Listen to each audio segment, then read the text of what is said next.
On this week's podcast, you'll learn about the word endings tion and sion, and we'll answer your questions and comments. Welcome to Aprender Inglés con Reza y Craig.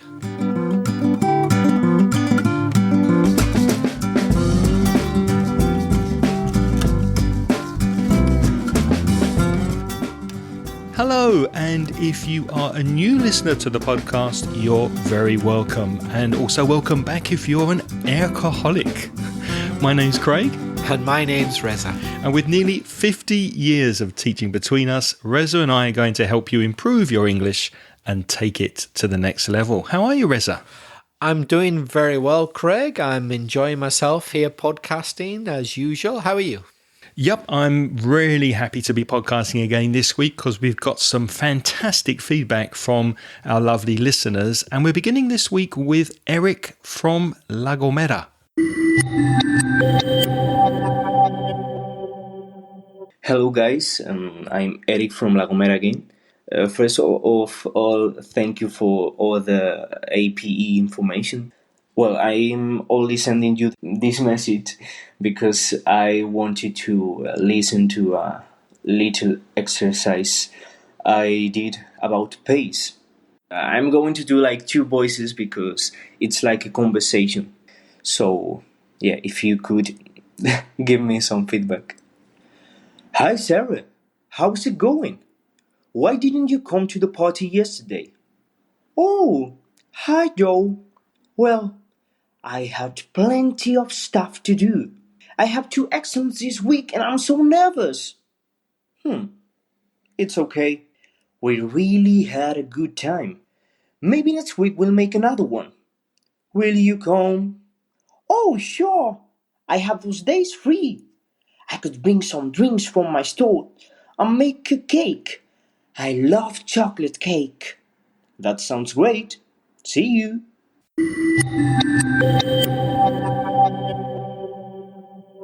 Eric, I thought that was absolutely wonderful, and I want to congratulate you, Eric, on being so proactive. We spoke about recently being proactive as a language learner to do things like that Eric's doing, to practice with your voice, making word stress and intonation, and really playing with the language to try and make your communication more effective. So well done, Eric. I thought that was absolutely fantastic. Although I think your "oh sure" sounded a little bit like Mickey Mouse. It did a bit, yeah. but very good. Very effective. In fact, you got me thinking about something, Eric, which hadn't occurred to me before. I reckon that putting on, that means imitating, putting on voices makes you focus even more and exaggerate those features of pronunciation. When it's your own natural voice, you think, oh, it's going to come out right the way I want. And you probably don't make as much effort as if you think, okay, imagine I'm Mickey Mouse now. So how would Mickey Mouse sound if he's surprised? Go, oh, Donald, what have you done? So I think you really exaggerate it. You know what I mean? It kind of makes you focus on it even more because you got to think, okay, I'm Mickey Mouse and I'm surprised. So you exaggerate what the elements of surprise, for example, in a voice are. Do you know what I mean? Exactly. And you could pretend you're a famous person. I mean, how would Jack Nicholson say this? How would an American say this? How would Tom Cruise say this? You can play with the language. I really liked your intonation with as a way of being a good listener. When we listen to people, we make those noises that we're paying attention, like, really? Noises of surprise, noises of interest.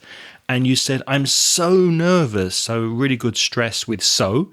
And you also said we really had a good time. So you stressed really. You're doing exactly what you need to do, Eric, to improve your intonation, your pronunciation. So keep doing it.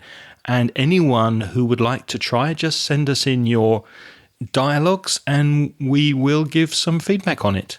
And Eric, you should have seen the look on Craig's face when he heard the words chocolate cake. You really got him going there. He enjoyed that. He enjoyed that bit.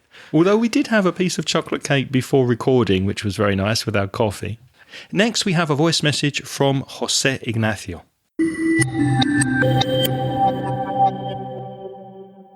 Hi, Res and Craig. How is it going? How are things? I really hope everything is fantastic. And first of all, thank you very much for the response about my question of Chilean slangs. Yes, I am El Weón de Chile, so thank you very much for that. And I would like to take advantage of this opportunity, and I'd like to ask you to talk about sexuality, gender, and the part of the body related to the sexual function, because I was thinking that how should I teach this topic if I decide to raise children in the future? And in order to do that, I need the tools to teach properly. And also, I'd like to ask you to talk about how to flirt in a foreign country, in the UK, could be, or in another. Obviously, that is not going to apply to me because I am in a relationship. So, thank you very much, and I really hope everything is good with you.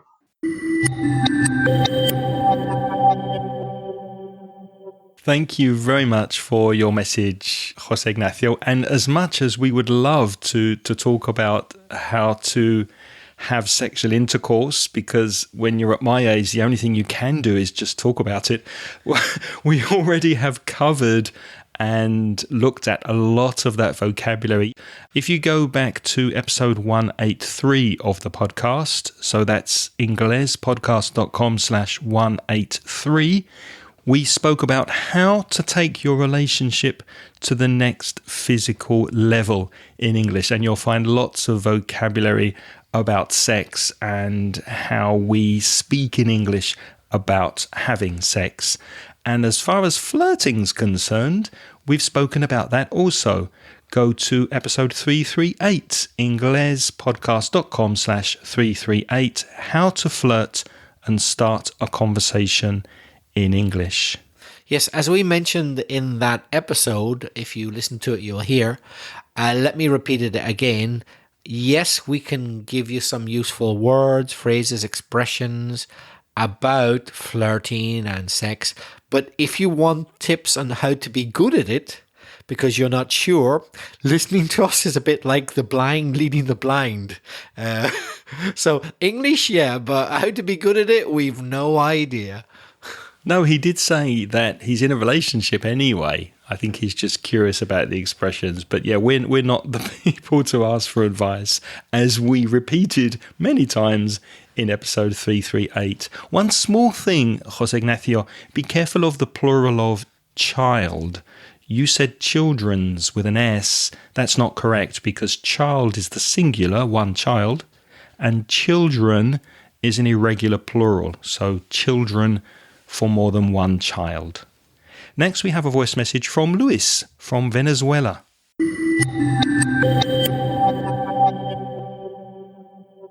Hello, Reza and Craig. It is Luis from Venezuela again. I want to thank you for the amazing work you have been doing so far. I've just listened to the podcast about Argentina. Besides of everything you mentioned, I would like to add a personal experience because I am living in Buenos Aires right now. I am civil engineer and I work for a company, and we are building a new aqueduct, placing big pipes all over the city. Here the workers have a custom that every Friday they do a barbecue on the street just next to the building site. So every week we really enjoy some delicious cuts of beef wherever we are. This is a great custom, very easy to get used to it, of course. Well, have a good day. Bye.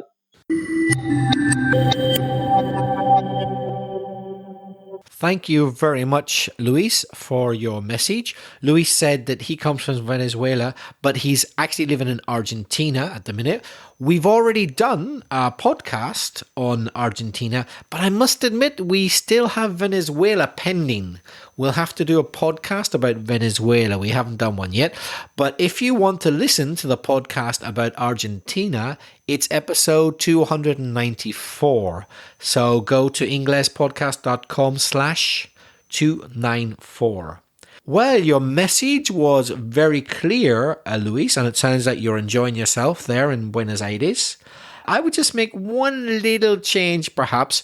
You said besides of everything. The word of there shouldn't be in that expression, just besides everything. I think you're really lucky to be working at the moment and living in Argentina. I was lucky enough to visit Argentina, and I remember the wonderful barbecues and the cuts of meat, as you said in your message, the wonderful cuts of meat that they serve on barbecues, and such wonderful people, such a beautiful country. And I really loved Buenos Aires. As we record this podcast that will probably be released in December 2020, just a message to people who unfortunately lost Diego Maradona last month. He passed away on November the 25th at the age of 60. So rest in peace, Diego Maradona. Your talents will be definitely missed.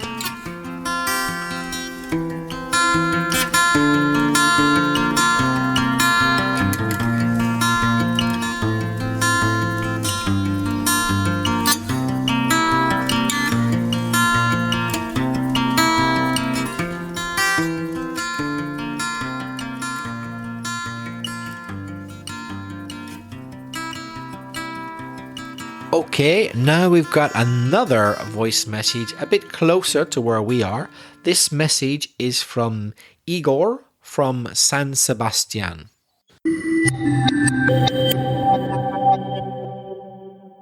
Hi, Greg, Reza. This is Igor from San Sebastian. It's been a long time. I haven't got in touch with you, but I've been listening regularly to your podcasts, and some of them I have found very interesting and useful at the same time.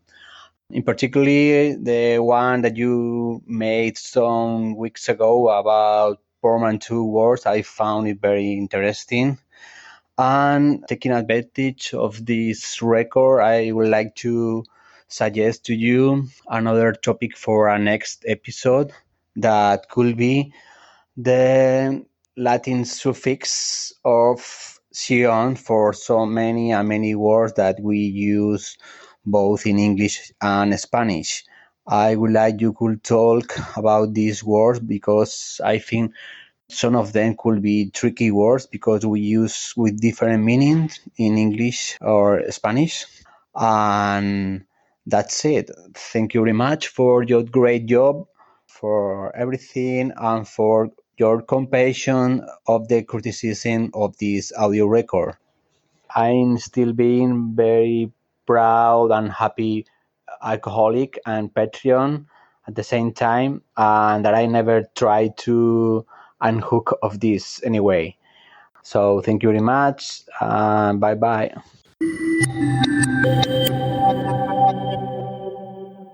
Thank you very much, Igor, for getting in touch. It's lovely to get your message. Any comments, Reza? Thank you very much, Igor from San Sebastian, another beautiful place in the world. I've been there myself. And your message was very clear. However, there were a few little grammar or vocabulary errors that we could correct. You said it's been a long time since I haven't got in touch. You used a negative, I haven't got in touch. You're probably thinking in Spanish, but it's actually a positive verb in English. So you should say it's been a long time since I've been in touch. You use the positive, not the negative in English. Because you're speaking about the time that has passed since you last got in touch. So that's why it's positive. Also, Igor, you said, I would like you could talk. Better to say, I would like you to talk about. I would like you to talk about blah, blah, blah. And I think I heard you say, but I wasn't sure because of the audio quality. I think you said in particularly, ending with ly. We don't do it that way because particularly is an adverb. So we don't need the preposition in. We just say particularly. Or you could use in plus the adjective. You could say in particular. So particularly or in particular. And a couple of times you said record instead of the word recording. It's an audio recording. The thing you sent us with SpeakPipe is an audio recording. So record is the verb. You record your voice and you send a recording of your voice. And also you said that you were an alcoholic. It sounded a little bit like an alcoholic, and we're sure you're not an alcoholic. For new listeners, let's explain that an AIRCoholic, AIRC, if you take those 4 letters, means Aprender Inglés, Reza and Craig. Aprender Inglés con Reza y Craig, which is AIRCoholic. So thank you for being part of the Patreon program. And you said that you will not unhook from this service or this program. Unhook is desenganchar. It's better to say unsubscribe, because you subscribe to a podcast, you subscribe to be a Patreon member. So the opposite of subscribe to a service is unsubscribe. So your question was about the suffix tion or maybe sion at the end of nouns. And if you look at a dictionary, and we do have a link to these suffixes and their rules and how they are applied in English in the show notes, it's quite complicated, isn't it, Reza? I mean, we can mention some here, but we don't want to bore you with long lists of rules and exceptions. It's much easier to go to the link in the dictionary that we've put in the show notes and just look at the words, but we will mention a few. Yeah, and as Craig said, the exceptions, there are quite a lot of exceptions anyway. Really, the ideal thing to do is to be in the situation that you listen to English so much or read English so much that you just automatically, instinctively know what the words are. So you know that the word, for example, celebration is the right word. You know it because you've heard it many times, you've seen it written, and you know it's the right word. Yeah, it's useful to look at the rules, the ideas, but there are many exceptions. So hopefully you will someday get to the level of English that you just know it's right because you've heard it and you know it's right. And the pronunciation, whether or not the noun ends in tion or sion, it doesn't matter. The pronunciation is exactly the same. The pronunciation is shun. So like an sh sound, sh, and the schwa sound, and the final n. So shun. With the example that Reza just said, the verb is to celebrate, and the noun is celebration. Celebration, which is a strange word to be talking about in the time of the pandemic. When was the last time you had a celebration? Ooh, that's a good question. A long time ago. Long time, eh? Not much to celebrate. One thing we're doing at the moment is we are communicating, the verb to communicate, and you probably know the noun. It's communication. The same ending, the same pronunciation. So you may have noticed that the verbs that finish with ate, for example, celebrate, communicate, hesitate, educate, if it finishes with ate, it's probably going to have that tion ending on the noun. Celebration, communication, hesitation, and education. And I wonder, have the other listeners, apart from Igor, noticed what Igor said? He's very observant. Maybe he's a fan of the origins of words. Celebration, communication, hesitation, education, from the verbs educate, hesitate, communicate, celebrate. They all have Latin origins, as he said in his audio, and he's quite right. And very often, there's probably a few exceptions, but very often these things tend to be ideas. Ideas. Communication, celebration, education. It's an idea. It's not an object. It's an idea on the whole. And ideas, abstract things you got to think about in English often come from Latin origins, as Igor has noticed. And in that case, there's a good chance that the noun ends in ion. I'm not an expert in this myself, but I do know the word educate, for example, is educare in Latin. So if you can imagine when the Romans arrived in ancient Britain, we were kind of hitting each other over the head, the head with things. We didn't know much about education, and they came with this idea of, what, educare? What's this? Yes, education. You can learn things, read and write. So these kind of abstract, more intellectual things to do with thinking, abstract ideas, they often have an tion ending because there'll be an abstract idea, which is kind of post-Roman Empire. But at the time of the Romans, if you happened to be working in the fields and you were a peasant and very, very poor, perhaps you might revolt against the Romans, and then you would have a revolution. So with that word revolt, it does not end in ate. There are some irregular words that have a tion ending that don't necessarily have a rule that you can follow. And revolt is one example. Revolt, revolution. If you don't have any food, you starve. Starvation is the noun. Can you think of any more? Yes, elect, ending with ECT, so it's not ATE, it's ECT, elect, but the noun is election, ending TION. We spoke about that word last week when we spoke about Brexit, the fact that Boris Johnson had an election, Cameron had a referendum after he was elected. By the way, if you want to listen to that Brexit episode, go to inglespodcast.com/342. That was last week's episode. Yes, so if you elect something, you have an election. So the word act, ACT, gives us action. Flirt, we've done a whole episode about that, which indeed is related to Jose Ignacio's message. He asked about that. Flirt, flirtation. And here's another one that's an exception, but in a different way. We've got a verb which ends ATE, like celebrate, communicate, hesitate, rate. But it isn't ION as the noun. It's not ration. It's not. That word doesn't exist. There is a word RATION, but that's ration. It's not related to the word rate. The noun from rate is rating. And that will be to classify something like a 5-star rating, to rate a product, or to rate a hotel. Exactly. So, for example, if you give a review about something on TripAdvisor, you can give it a rating. Although it's ing, it's not an adjective or a verb. It's a noun. You give a rating. So the verb to rate gives us the noun a rating.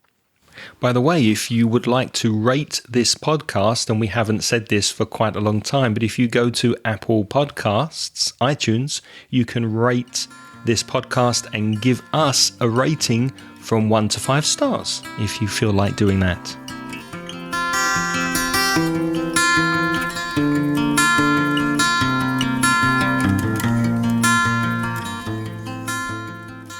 Let's move on to some different word endings and when we can use ATION.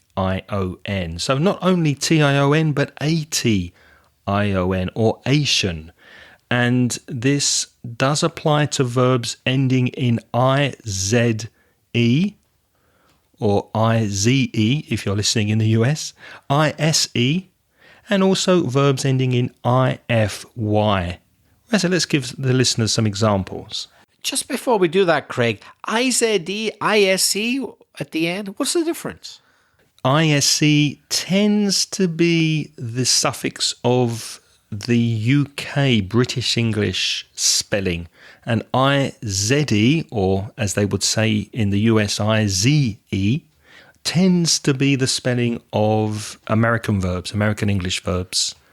So we've written a few in the show notes, but we've used really just the IZE because, well, we didn't want to be bothered having to write IZE and ISE. Too much work. Because it's the same. So IZE, ISE, it's the same for these type of words. There are a few exceptions. There are certain words which must be spelled with a Z or an S, but we'll talk about them in a minute. But these verbs we're concentrating on, first of all, can be spelled with Z or S, just to clarify that. So we've got authorize, authorization, customize, customization, specialize, specialization, and organize, which is something I'm definitely not at the moment. I have very bad organization. And to become human is to humanize something. Humanization is the noun. There are always exceptions. Here comes a few. The word capsize. It ends I-Z-E. By the way, it must be spelt with a Z. You can't use an S there. It's I-Z-E. S, no. I-Z-E. But the noun doesn't end A-T-I-O-N. You got a choice. You could say capsizal, which is not so common, or a bit more common, capsizing. The capsizing of a boat. Whenever a boat turns over in the water, so the bit that should be pointing up is now pointing down into the water. You don't want to be in that position, like the Titanic. That would be the capsizing of a boat. Another exception is the verb to compromise, which doesn't give us a noun ending in A-T-I-O-N. It's an exception. The noun is also a compromise. To compromise, a compromise. And it's a false friend in Spanish. What is a compromise? Any idea the Spanish word for compromise? Compromiso? No, you fell for the false friend. What is it? Compromise is un acuerdo. Un acuerdo, an agreement. Yeah, An agreement. an agreement. Compromiso is a promise or commitment. Or arrangement. Or arrangement. Yeah, so false friend. Yeah, to compromise, a compromise. And then a little surprise at the end is the word surprise. Surprise, surprise. Another exception. The verb to surprise, ending ISE, gives us the noun a surprise. So the noun is exactly the same as the verb. Surprise, surprise. Do you know what I like about you, Reza? What? You're full of surprises. Moving on to some verbs that finish with ify. So the suffix ify, we have clarify, to make clearer, and the noun is clarification. Justify, justificar, justification. Certify, which you get if you pass an exam, a certification. Amplify, to make louder, amplification. And simplify, which we all try to do in our lives, make life easier with simplifications. I think we have one more group, Reza. Yes, so we had words ending in A-T-I-O-N. What about nouns ending in S-I-O-N? They usually come from verbs ending in D-E. For example, invade, spelled I-N-V-A-D-E, gives us the noun invasion. I-N-V-A-S-I-O-N, pronounced invasion. I tell you what, why don't I say the verb and you say the noun, Craig? Okay, go for it. Decide. Decision. Explode. Explosion. Conclude. Conclusion. Collide. Collision. Deride. Derision. What does that verb deride mean? To make fun of something. Derision is to laugh at something, to poke fun at something, you could say. Yeah. Would you say it's an informal word?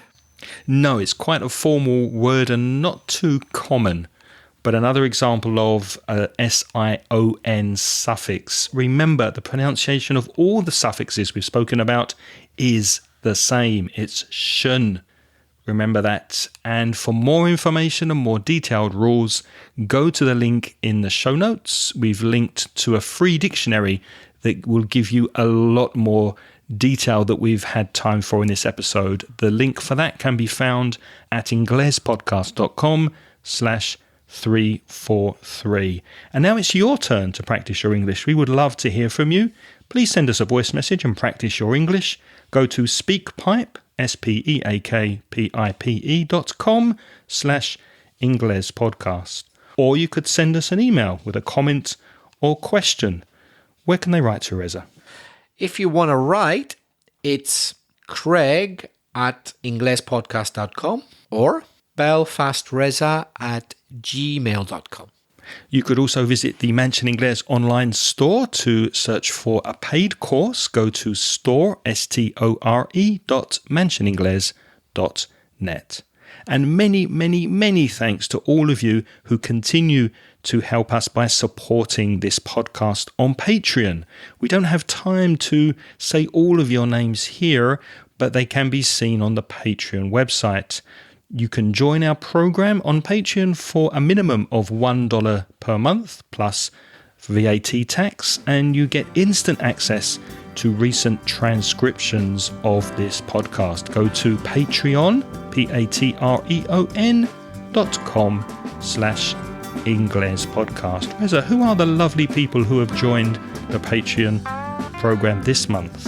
Our most recent sponsors are Victor Cristobal, Juan Lu Anaya, Maria Jose Ruiz Guzman, Miguel Gonzalez, and Veronica Rodriguez. Thanks to you, our most recent sponsors, and indeed all our Patreon sponsors. Yes, thank you so much. On next week's episode, we have another country to talk about. We're going to be speaking about the beautiful country of New Zealand. Please join us for that. Until next time, thank you for listening this week. It's goodbye from me. And goodbye from me. The music in this podcast is by Pitts. The track is called See You Later. Music also by Jason Shaw from audionautics.com. Creative Commons International License 4.0.